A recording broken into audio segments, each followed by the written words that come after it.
చిదగ్నికుండ సంభూత దేవకార్య సముద్యత అని లలితా సహస్రనామంలో చెప్పినట్లు పూర్వం దేవతలంతా కలిసి భండాసురుని బాధలు భరించలేక రుద్రుని వద్దకు వెళ్ళారు.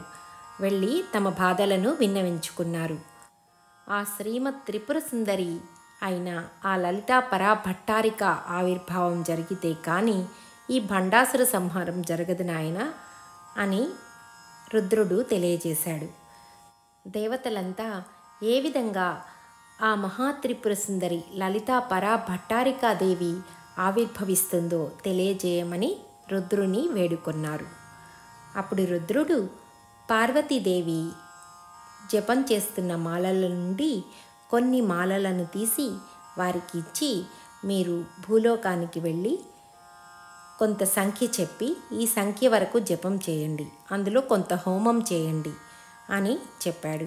అదేవిధంగా దేవతలంతా భూలోకానికి వెళ్ళి జపం పూర్తి చేశారు.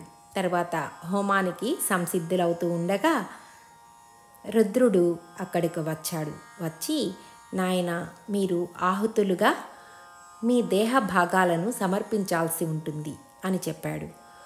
వారు సరేనని అదేవిధంగా వారి దేహ భాగాలను ఆహుతులుగా హోమంలో సమర్పించారు. అప్పుడు రుద్రుడు తన 3వ కంటి నుండి ఒక నిప్పు కణికను అందులో వేశాడు. అందుండి చిదగ్ని రగులుకొని శ్రీమాత శ్రీ మహారాజ్ఞి శ్రీమత్ త్రిపుర సుందరి అయిన ఆ లలితా పరాభట్టారికాదేవి 3 లోకాలు పొంగిపోయేటట్టు ఆవిర్భవించింది.